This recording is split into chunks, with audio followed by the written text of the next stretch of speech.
CNN বিশ্ব আলাপ, CNN বাণিজ্য বার্তা, সিএনএন বাংলা স্পোর্টস সংবাদ আর ভিন্ন ধর্মী অনুষ্ঠানের সমারোহ নিয়ে আমরা আংশিক নয় সম্পূর্ণ প্রচারে অঙ্গীকারবদ্ধ।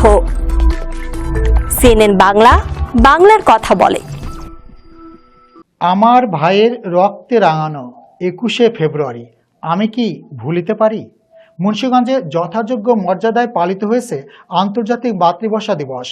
স্টাফ রিপোর্টার মোহাম্মদ নাসির উদ্দিন জানান, মুন্সিগঞ্জ সদর অমর 21শে ফেব্রুয়ারি আন্তর্জাতিক মাতৃভাষা দিবস উপলক্ষে রাত 12:01 মুন্সিগঞ্জ কেন্দ্রীয় শহীদ মিনারে ফুল দিয়ে শ্রদ্ধা নিবেদন করেন মুন্সিগঞ্জ 3 আসনের মাননীয় সংসদ সদস্য জনাব মোহাম্মদ কামরুজ্জামান রতন, জেলা প্রশাসক জনাব সৈয়দা নূরমহল আশরাফি, জেলা পুলিশ সুপার জনাব মোহাম্মদ মেনহাজুল আলম পিপিএম, মুন্সিগঞ্জ হরগঙ্গা কলেজের প্রিন্সিপাল জনাব নুরুন নাহার, মুন্সিগঞ্জ পৌরসভার সাবেক মেয়র AKM ইবাদত বানু, মুন্সিগঞ্জ পৌরসভা 8 নং ওয়ার্ডের সাবেক কমিশনার মোহাম্মদ শহীদুল ইসলাম সহ স্থানীয় রাজনৈতিক, সামাজিক ও সাংস্কৃতিক সংগঠনগুলোর নেতাকর্মীরা ও মুক্তিযোদ্ধা সহ শহীদদের প্রতি ফুল দিয়ে শ্রদ্ধা নিবেদন করেন।